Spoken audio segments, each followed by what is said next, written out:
अधिकृत की अनधिकृत हा प्रश्न उद्भवत नाही. सभागृहात एकदा आमदार आला आणि आमदाराने त्या कामकाजात सहभाग घेतला तर कालच्या शपथविधीच्या कार्यक्रमामध्ये कामकाजात सहभाग झालेला होता. त्यामुळे असं जर म्हटलं तर बाबा सभागृहात शपथ घेतली नव्हती म्हणून ते आमदार होत नाहीत अशातला कुठेही हे नाहीये. या संदर्भामध्ये नियमच्या किंवा याच्यात जर महाराष्ट्र संविधान पाहिलं तर हे स्पष्टपणे होतं. आणि या संदर्भामध्ये आमदार आणि शपथ घेतल्या तरी आता कदम साहेबांनी सांगितलं किंवा आम्ही शपथ घेण्यापूर्वी गोंधळ झाला तर मला असं वाटतं याच्यामध्ये मी जास्त खोलात न जाता त्यांनी कुणीतरी हे मान्य केलं की आम्ही गोंधळ केला आणि अशा प्रकारचा गोंधळ जो झाला. त्यामुळे आता शेवटी असं आहे मी त्यांच्याही भावना समजू शकतो. कालचा जी घटना घडली ही निश्चितपणे ही कुठल्याही सुसंस्कृत मराठी मनाला कधी कदापि न आवडणारी असते. परंतु मी देखील मराठी आहे. मला देखील स्वतःला पूर्णपणे मराठीबद्दल अभिमान आहे, आदर आहे. मी तर नेहमी अत्यंत मला लहानपणीची एक कविता आठवते. मराठी असे आमची मायबोली जरी आज ती राजभाषा नसे नसो ऐश्वर्य आज या माऊलीला यशाची गुढी दिव्य आशाची. ह्या अशा प्रकारचे सुभाषित ज्या ठिकाणी आपल्याला भाषेबद्दल ज्या ठिकाणी मांडलेलं आहे मला असं वाटतं की आमच्या ह्या सन्माननीय सदस्यांना त्याचे शिशिर शिंदे हे अत्यंत अनुभव संपन्न असे सदस्य आहेत. नांदगावकर अनुभव संबंध मला कालच्या विशिष्ट कालच्या सगळ्या प्रकारामध्ये मी एक व्यक्तिगत पाहिलं जे नितीन सरदेसाई जे माझ्या मनाला भावलं की त्या सगळ्या प्रकारामुळे त्याच्या चेहऱ्यावर एक सुस्पष्टपणे असं जाणवत होतं की हे असं का घडलं हे घडू नये असं त्याच्याही सुस्वरूप मनाला वाटलं असेल. एनिवे माझं एकच म्हणणं होतं की सभागृहात जे घडलं ते मांडण्याच्या बऱ्याच पद्धती होत्या. आता तुम्ही पाटलांनी देखील सांगितलं औषधाच्या मुद्द्याद्वारे मांडतात किंवा आमचे मांडतात असं याच्याकरता अजूनही नव्याने सदस्य आलेले आहेत त्याच्या भावना समजू शकतो. अगदी बरोबर आहे. डावकर मला तुम्हाला विचारायचं आहे की या आमदारांची या 4 आमदारांची ते नवे आहेत त्यांनी जर दिलगिरी व्यक्त केली तर शिक्षा कमी होऊ शकते का? मला असं वाटतं की या संदर्भामध्ये विधानसभेच्या अध्यक्षांकडे ही सर्व सगळी मंडळी गेली आणि या संदर्भात शेवटी असं आहे की हा सभागृहात विधानसभा अध्यक्षांनी घेतलेला म्हणजे जो ठराव आला त्यानंतर यांना माफ करायचं गेलं हा सभागृहात ठराव हा निश्चितपणे ज्यांनी ठराव म्हणला ते आणू शकते. परंतु या संदर्भात सुसंवादाची गरज आहे हे मात्र मला स्वतःला सांगतो. अगदी बरोबर आहे. सुसंवादाची गरज आहे. पुढच्या सेगमेंटमध्ये माझ्यासोबत अतुल तरपोतदार आहे. त्यांना मी बोलायला सांगणार आहे सुरुवातीला की आता सुसंवाद करण्याची मनसेची इच्छा आहे का? कारण जे काय घडलं ते घडलं. अबू आझमी चूक होते. त्यांनी मराठीत शपथ न घेण्याची चूक केली पण त्यावर प्रतिक्रिया जी उचक दिली मनसेने तीही चूक होती असं अनेकांचं मत आहे. मग जर शारीरिकपणाचा वापर केला तर आपली भूमिका न सोडता दिलगिरी व्यक्त करणार आहे का मनसे आणि आमदार म्हणून काम पुढे चालू ठेवणार आहे का हे मी अतुल तरपोतदारांना विचारणार आहे. वरिष्ठ नेते आहेत मनसेचे पण घेणारे ब्रेकपूर्वी आपला प्रश्न पहा.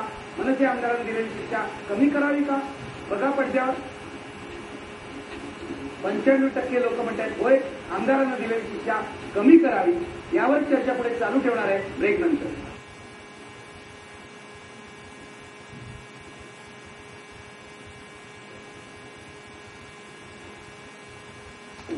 आपले बहुसंख्य प्रेक्षक म्हणतात की मनसे आमदारांनी दिलेली शिक्षा कमी व्हायला हवी. 95% प्रेक्षक असं म्हणतायत.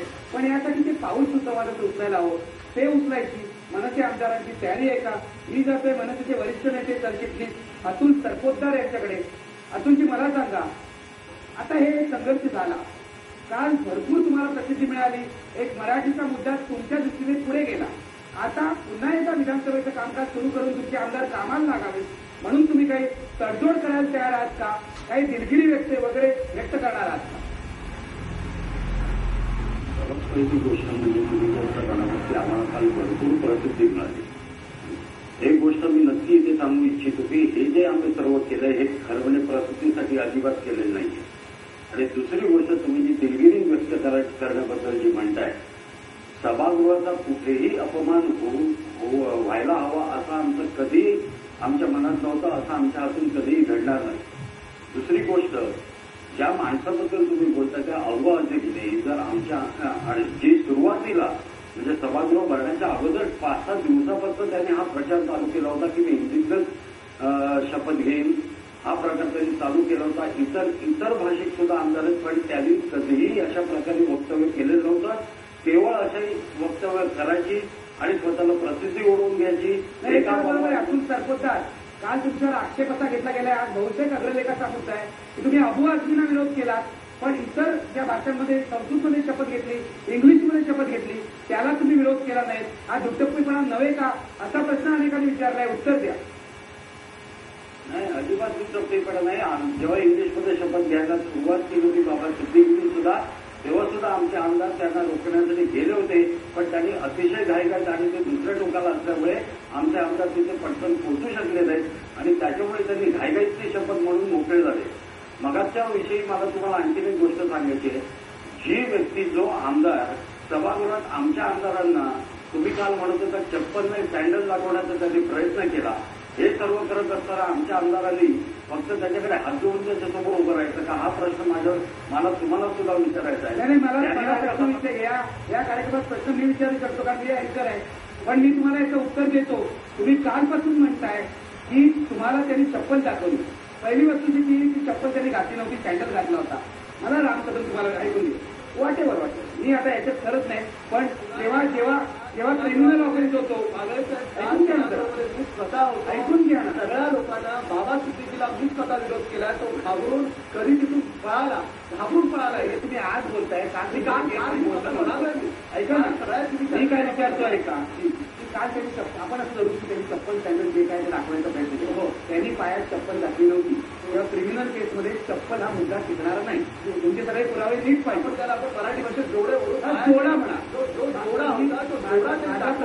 काल तो तुमच्या नेत्यांना मी विचारला, थोडी उत्तर देणार की तुम्ही काल त्याची जर जोडा दाखवण्याचा प्रयत्न केला तर काल अध्यक्षांकडे तक्रार का नोंदवली होती? दादा उत्तर द्या. नाही, या संदर्भामध्ये आमच्या पक्षाचे जे गटनेते आहेत बाळा नांदेवकर, ते अधिक सांगू शकतील, कारण मी स्वतः विधानसभागृहामध्ये नवीन आहे. आणि राहिला प्रश्न एक की त्यांनी चप्पल दाखवली आहे, बघा ते जोडे आपल्याला दिसत आहेत तिथे स्क्रीनवर, आणि जोडा दाखवल्याचं आणि तुम्ही क्लिपिंग व्यवस्थित पहा. आम्ही क्लिपिंग व्यवस्थित पाहिजे. कपिल पाटील तुम्ही बघितलंय, कपिल पाटील तुमचं काय म्हणतात? मी स्वतः त्या ठिकाणी प्रत्यक्ष हजर होतो. मी सांगतोय आपल्याला की त्याची तक्रार का नोंदवली अध्यक्षांकडे? आजपर्यंत तक्रार नोंदली नाही. या संदर्भामधली सगळी जी माहिती आहे तुम्हाला बाळा नांदेवकरजी व्यवस्थितपणे सांगू शकतील, ते गटनेते आहेत. पण मुळात प्रश्न असा आहे की ज्यावेळेस तो जोडा दाखवून खाली उतरल्याच्या नंतर आमचे वरिष्ठ आमदार किशोर शिंदे त्याला त्यांनी धक्का मारला. हे सगळं बरोबर आहे. माझं म्हणणं आहे, हा मुद्दा वादाचा आहे. जोडा दाखवला नाही दाखवला, तुम्ही अध्यक्षांकडे तक्रार नोंदवलेली नाही, ही वस्तुस्थिती आहे. मला जरा ही चर्चा पुढे घेऊन जायचं आहे, कारण या वादात आपण सापडलो तर गडबड होईल. मला तुम्हाला कपिल पाटील महाराष्ट्राच्या लाख मनानं पाहिलेलं आहे आणि महाराष्ट्राच्या मराठी माणसानं पाहिलंय की जी कृती आम्ही केले ती महाराष्ट्रातल्या ऐकून घ्या. पहिली गोष्ट म्हणजे मी तुम्हाला पुन्हा एकदा सांगतोय, ते महाराष्ट्राच्या 11 कोटी जनतेचं भाऊक कॉन्ट्रॅक्ट मनसेला दिलंय असं वाटतं का तुम्हाला? बिलकुल नाही वाटत. त्यांचे फक्त 13 आमदार निवडून आलेले आहेत आणि 275 आमदार आहेत, ते एकच पक्षाचे. नाही, तुम्ही आणि राम कदम विनंती करतो, मी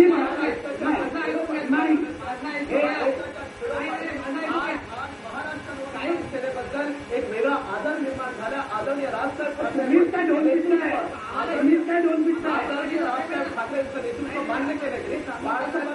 बाळासाहेबांबद्दल अबू आझमींच्या वक्तव्याचे आज आपला विषय नाहीये. राम कदम हेमंत साहेब, राम कदम इथे मी अँकर आहे. तुम्ही आता वाटेल ते बोलू शकत नाही. ही विधानसभा नाही. पहिली गोष्ट म्हणजे तुम्ही शांत राहा. ही विधानसभा नाही. ते मान्य करणार नाही. शांत राहा, कृपया शांत राहा. एक मिनिट हेमंत देसाई, दुसरं माझ्याकडे कपिल, मला ही चर्चा पहिली गोष्ट मी इथे सांगू इच्छितो, मनसेला भाऊ